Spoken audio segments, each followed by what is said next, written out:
This is CS124 lesson 3.1, Array Syntax. To be prepared, make sure you understand how to correctly use loops to solve problems. This video covers arrays. You will learn how to traverse an array using a loop and how to pass an array into a function. An array is a collection of data. Instead of having multiple variables for each piece of data, we have one variable that contains an entire collection of data. When declaring an array, we follow the basic syntax for declaring a variable with one extra thing: the array size contained in brackets at the end of the line. This tells us how many pieces of data the array is capable of holding. Just like any variable, you can have an array of any data type, including ints, chars, floats, and bools. Since the name usually refers to a set of data rather than a single element of data, it is typically plural. Also note that since the size of the array has been declared, it cannot be changed. Once you have your variable declared, you may wish to initialize it right away. In order to initialize an array, we simply put the data we wish to hold in the array in curly braces like this. This could also be done like this on multiple lines. If our array is declared this way, in memory all 6 spots are filled like this. If we only declare 2 of the 6 spots, the rest of the spots are initialized to 0. To initialize an entire array to 0, the curly braces can be left blank, and the array in memory is filled with zeros. To hold multiple lines of text, we can create a multiple dimensional array. A multiple dimensional array has 2 sets of brackets. In this example, we're declaring 10 strings, each of which can hold up to 256 individual characters. In this example, we needn't declare how many strings we'll use because we'll immediately initialize 3 strings into our names array. Notice that in memory, this looks a little bit like a grid. The spots that aren't used are filled with null characters. We can reference any spot in an array by referencing the spot that element is contained in, like this. This will display whatever data is in the 4th spot in the array, since array counting starts from 0. If we want to traverse through an entire array, we can use our handy-dandy for loop. Again, since array counting starts at 0, for an array of size 10, the valid indices for an array are 0 through 9. If we start at 1, we'll skip the first item in the array, which is at spot 0. Consider this example based on one from your book. We declare an array called listNames. Because we immediately initialize 3 strings, the first bracket remains empty. The second bracket tells us that there can be up to 256 characters in each individual string. The individual strings are Thomas, Edward, and John. Then we have some cout statements set up to show you what we get when we reference each point in our array. If we run this, we find that referencing the string by spot 0, 0 will output only the first element of the first string in the array. If we want to reference the entire first string in the array, we fill the first bracket with spot 0.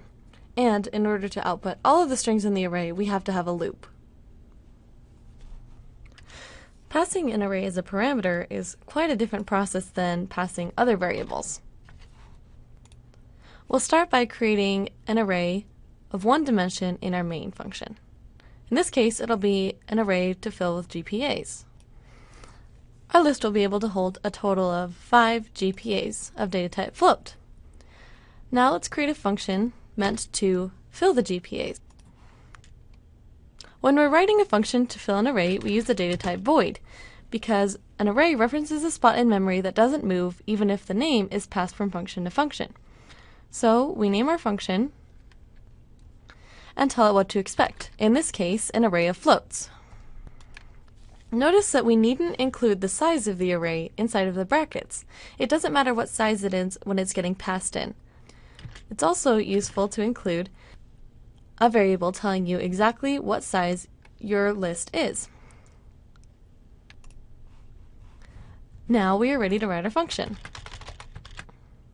In order to fill our entire array, we need to use a for loop because we will continue to prompt the user until our entire array is filled.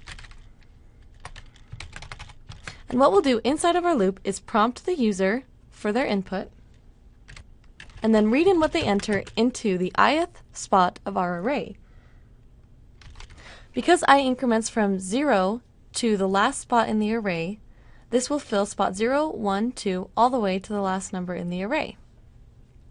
Notice that we used I plus 1 instead of I when prompting the user. I starts at 0, and so does our array. However, when we're outputting, we want to start at number 1 instead of 0.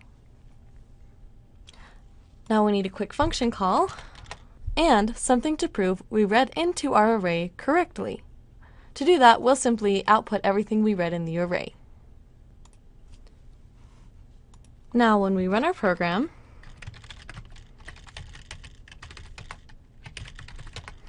we are prompted for 5 GPAs.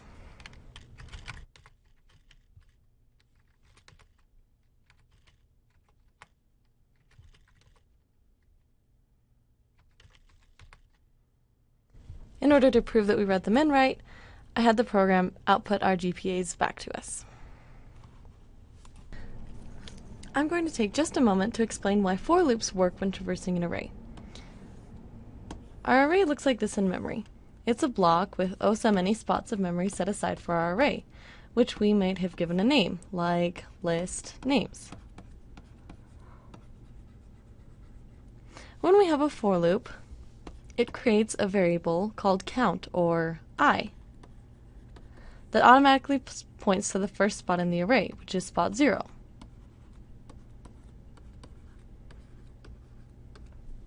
When we're traversing an array, it gets what's in spot 1, then it moves to spot 2 and outputs or fills whatever it finds there. Then it moves to spot 3, then spot 4, and so on until it reaches the end of the array. This will be the final example for today's video. Notice that in main, we initialize an array called full name that should hold 3 strings that can be up to 256 characters long. We immediately fill it with 3 names, and then we pass it into a function called display names along with the number 3, which indicates the size of the array. If we look in display names, we wrote a simple for loop to display all of the names in the array.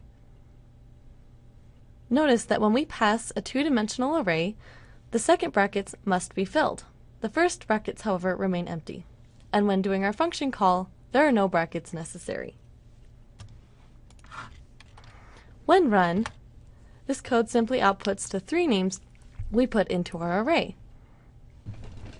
We'll now have a brief quiz with a total of 5 questions. You'll have 5 seconds for each question, but feel free to pause and consider each question as you need. When passing an array in a function call, are brackets necessary?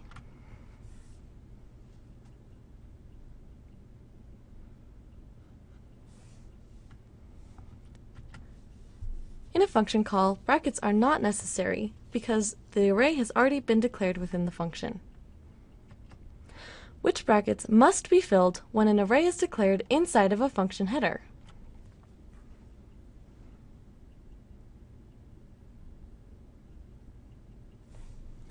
When a 2-dimensional array is declared inside a function header, only the second set of brackets needs to be filled. The first set may remain empty. Which loop is ideal for traversing an array?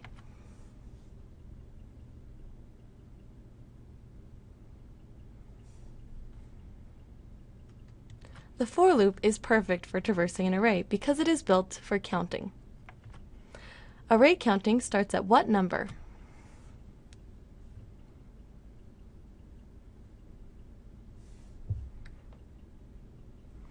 The first spot in the array is always marked as spot 0.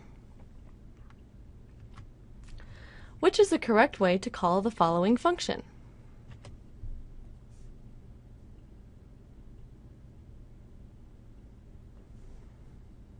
The correct way to call this function is the command fill array without any brackets or any data types. Now that you've completed this video lecture, you should be prepared to use arrays in your code